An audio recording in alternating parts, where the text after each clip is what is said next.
Hello and welcome back to Shelf Center. This is Bryce. Thank you so much for stopping by. Thanks for liking and subscribing. If this is something you end up enjoying, you never know, it could happen. Anyway, today I wanted to bring you, I've been debating this for a bit, but I just thought it was fun. I do a lot of top 10 lists, all these kinds of things, but there's some like really good books that maybe just aren't in my top 10, but maybe they're in a top of some kind. And so I wanted to kind of just feature some of those books that I come across. Sometimes it's not always easy just to I don't like making, contrary to popular belief, a top 10 list, especially an all-time top 10 list, just to make one and, to do it 10 times in a row or something like that.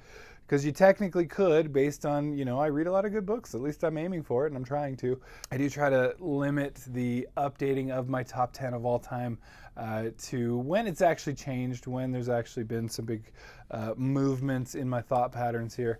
So anyway, wanted to make sure I just focused and featured some of these great 5-star reads that I just don't really talk about a lot, frankly, which is sad for me anyway, and I wanted to. This first one, maybe more than others, but still not as much as, again, those top 10 lists. So anyway, let's jump into it. First of the 5 books, and there's really no order because they're all 5-star reads. It's a sequel to Heroes Die by Matthew Woodring Stover that's super almost impossible to actually get a print copy of, which is why I only have Heroes Die in a print copy. It's called The Blade of Tishel, or Tyshel. I always call it Tishel. And I have it on both audio and Kindle because those are really the only cost-effective ways to get it. I think you can spend like a couple $100 to get the actual print copy, which is sad, which actually I like. As much as I have recommended Heroes Die over the years, I liked better than Heroes Die. And that's not for everyone, not everyone who reads the sequel, because it is quite a bit different. It's a change up, but it's so great. It's one of the most brilliant books I've ever read, frankly. And that's why I need to do my top 100 sci-fi list, which I am working on. But it's just, the whole concept, really going back to Heroes Die, and because this is a sequel, I'm not going into spoilers or anything like that, but the concept essentially of this society in the future that finds this essentially multiverse, and this is before multiverse was cool, right? Like everybody's doing multiverse these days, but this was before it was cool. Heroes Die was doing this back in 1998, so coming up on 30 years. And it's just a brilliant concept. So essentially they find this world that they can essentially phase to, whatever it is, they're getting to this world where it's a fantasy land, right? So it's like this mix of sci-fi and fantasy. But in the best of ways, and I know not everybody loves a sci-fi fantasy mix. I do. I think it's so much fun. I love the concept, and it's a good challenge. And sometimes, though, people are for pure science fiction, and I get it. But this is one that's so cool in the fact that, of course, what is a nice capitalistic, and in this case, a caste system in the future, going to do but use and abuse and just completely tear down this whole fantasy world and utilize it for their own ends, for their own money-making abilities. And so they have these things called actors, and that's actually a level in the social strata that they'll send back to do adventures in the fantasy land, which is essentially, well, it's got to be entertaining, so they're going to literally destroy things or whatever they need to do, but mess things up, go on adventures to make them entertaining, to make their name for these people that are watching essentially through their eyes this action that's going on. What's that, Hardcore Henry or something? Kind of thing, and watching them wreak havoc, and it's just so well done in Heroes Die, and then Blade of Tishel takes it to a degree just crazier, and I love it. It's absolutely brilliant. Next on my list is maybe because I don't hear enough people talking about it, and I tend to be the only one, but I absolutely adore John Marco's work in especially The Jackal of Nar. This is one of my favorite trilogies of all time. Just this again, at the cusp of when Song of Ice and Fire was first coming out, when it was starting to get a little grayer, a little grittier, and Malazan was first coming out. These books where it was what if not every, what if the hero isn't perfect? What if he's kind of flawed and maybe kind of annoying even to some extent? But trying to do what's right, and maybe those around him are, there's some evil, but there's some messed up things, and maybe they have good reasons for what they're doing too, at least in their own heads. It's such a cool exploration. The characters just stick with you. I absolutely, and some of these are just, there's some tragic moments in here that I will literally never ever forget. Absolutely brilliant, and I just never see John Marco getting talked about other than me, and then I get a couple commenters that are like, Marco, you got it. So I always appreciate that. Thank you. All right, this is one. I had one of the books. It's probably not this book that is a 5-star for me, but there are other ones. It's again, it's a very popular series. I did just talk about this on another channel. But Harry Potter, they're not in my top 10 of all time. I know there's a lot of people that have them as top 10. And again, I think more like Goblet of Fire, Order of the Phoenix, those are my 5-star reads. But I just love these. This world, and even just rereading this one, which I never considered like in my top anything, on the bottom of my tier listing for Harry Potter.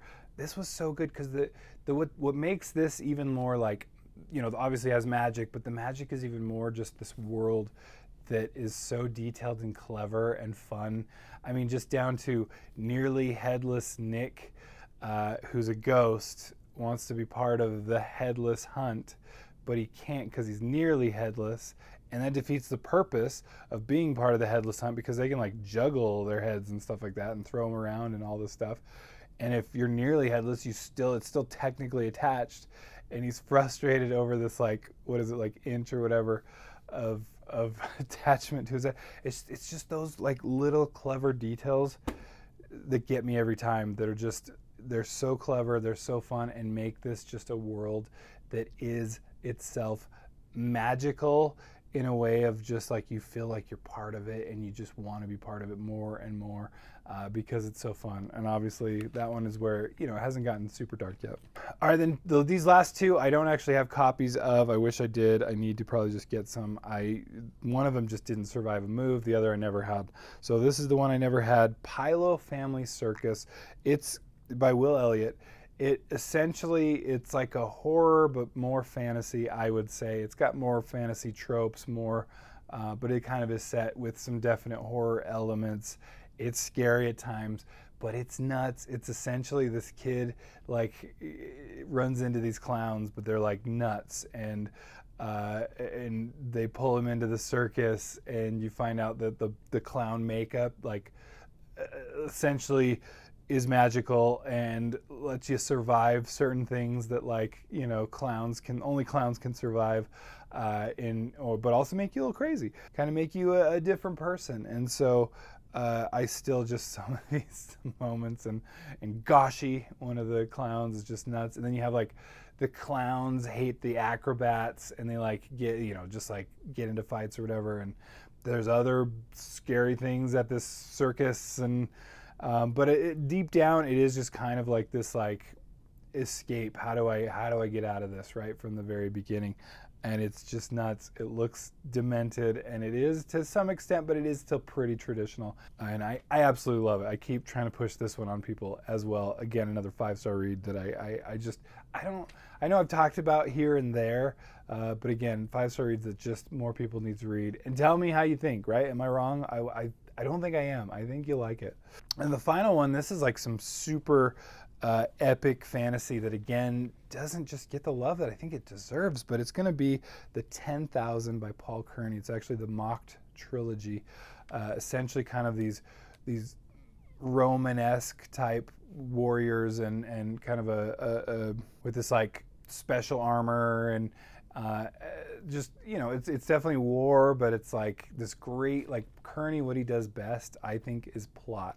And so, I know a lot of people love their characters, and these are fine characters. They're good characters. It's the plot, though. Sometimes like just a really good plot does it for you, right? Not everything has to just be characters, and I like to mix it up. If you want to just see what like a really well done plot is like definitely check out Paul Kearney. He does a great job with that. But the mocked trilogy and the 10,000, again, kind of like like a Roman legion type thing, not like the Lost one, but uh, but it's super, just it's epic and just really really well told, and like an epic fantasy in like 300 pages, right? Like nothing like that you can't do in a weekend. So anyway, those are my 5-star reads that I don't give enough love to, that I'd like to see more love toward, you know, and maybe not, whatever. It's you do you, right? I don't want to take over your whole TBR here. But that's kind of the goal of the channel, like a little bit, right? Talking our favorite reads. So let me know, what are your favorite 5-star reads that maybe aren't in your like top 10, and let me know in the comments below. Thank you so much for stopping by. We'll catch you next time. Bye.